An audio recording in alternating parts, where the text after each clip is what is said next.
Hello, hello. Welcome on into another episode of the Whiskey Crusaders. I'm Will. I'm Matt. Today we're going to be drinking Octomore and their 8.3 edition. And two people are very, very happy to be here and drink this. And one person has decided not to be here. Show us her beautiful chair, Will. Don't forget to hit that like and subscribe button so you don't miss any of our review videos.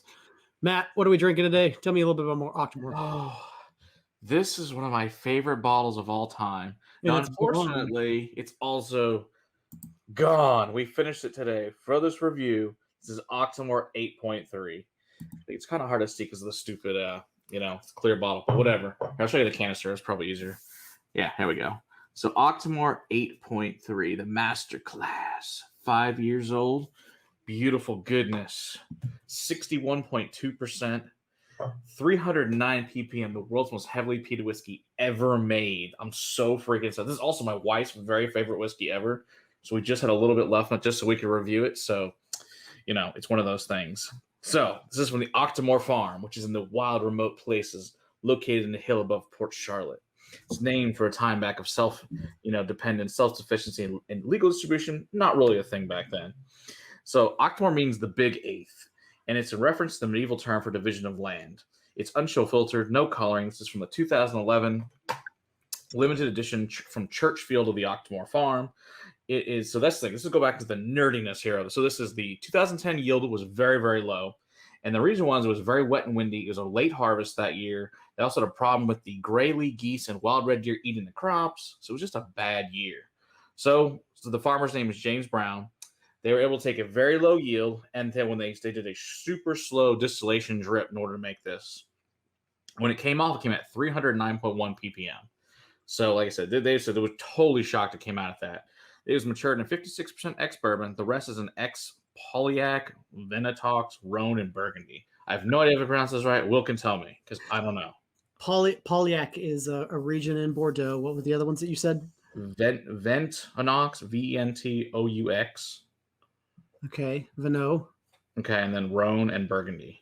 Yeah, you got those. Okay, I assume those are all reds. Is that correct? Yes. Okay, because I know nothing about any of those. Rhone is known for growing Syrah. Burgundy is known for growing Pinot Noir. And Bordeaux is known for growing, Cabernet Franc, Cabernet Sauvignon, Merlot, and those types. And that's from Paulliac. Okay, all right, cool. All right, let's get into the most glorious whiskey. Ever made. So sad that it's gone. I don't know. So we have to just put it like this and hope it doesn't fall over. Because if it falls over, we'll do it like that. I think we're good. We're good. All right. Might balance for a little while. It's the very last of the most beautiful Octomore ever made. And you really don't get a lot more beyond peat for a good minute or so of smelling. It's mostly smoke dominant for a while. Mm-hmm. The fruit and the butterscotch kind of start to pick out or are starting to show forth, but I'm having a really hard time getting past the peat, which is a good thing. Yes, it's peat, smoke, iodine, Band-Aids, tar. Hospital. Oh yeah, tar. Mm-hmm. Smoked fish, bloody sock, antiseptic. Wow.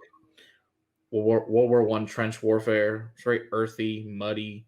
Yeah, it's very water. This is mushroom funk. Oh, yeah. And this has an umami of a meatiness. This is like, it goes down the line of bacon. I'd probably call this like more of like a pork shoulder than bacon, but it's definitely into those pork territories. Definitely. Oh, it's got like hospital, just like that really. Like, seriously, the iodine forward hospital, big time. Yeah. But then behind it, I get this, like, peach and floral, like salt and brine and milk chocolate with some, like, wild goose being cooked up. Oh, yeah. Salty so peaches are starting to show up in my glass now. A little bit of apples. Yeah, a stewed apple. Maybe even like a guava now, like a grilled guava. Ooh.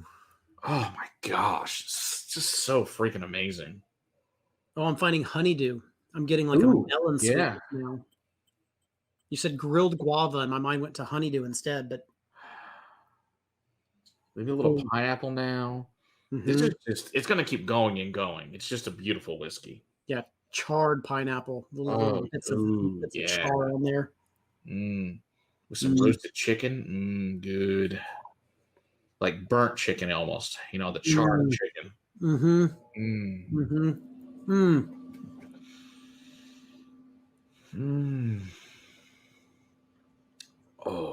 Oh my gosh. Oh my goodness. That blush of peat is intense. It is. Wow.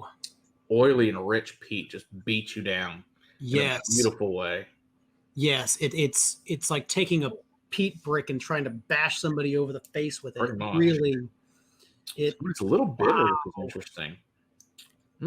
Oh, and now so it's bitter, but now the smoke starts to build up. That ashiness, the iodine, like a chocolate wafers coming in.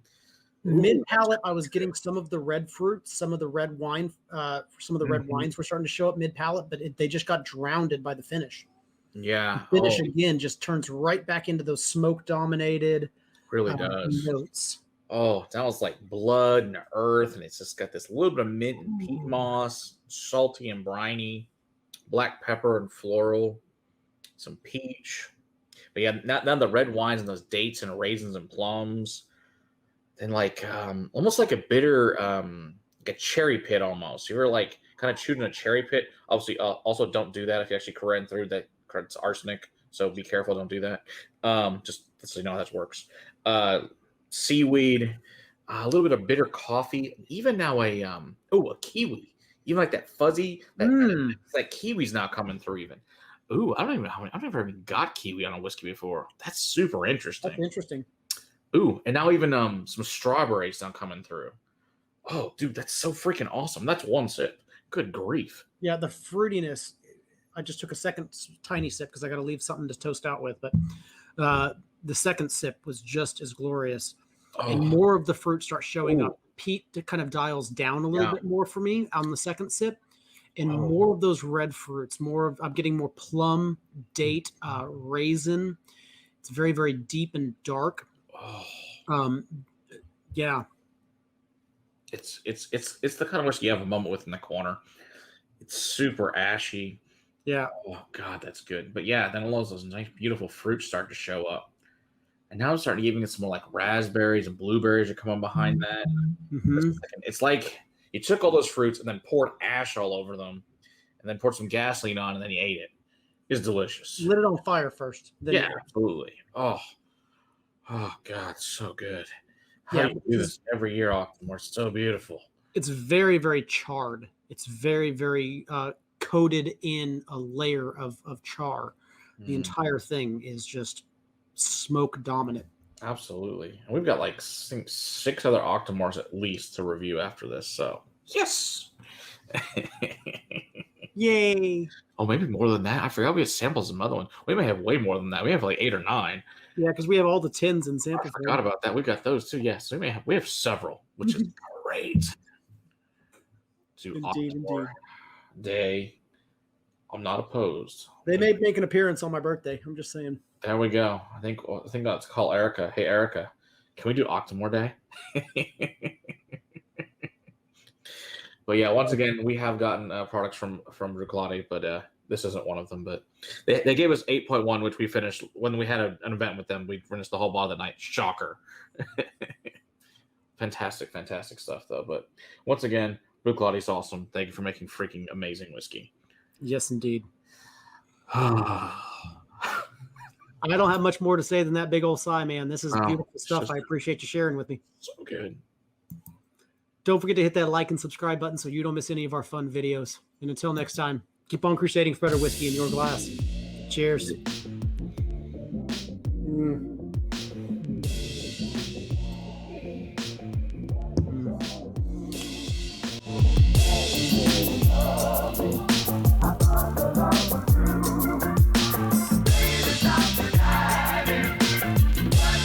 It's so good.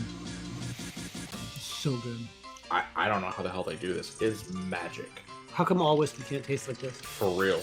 It's 5 years old. It's so stupid. I don't get it. But I love it. I do. Is there any drops left in here? Ooh, they found some. Woo.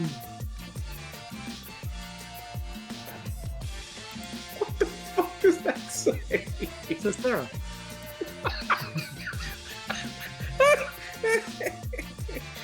That's hilarious.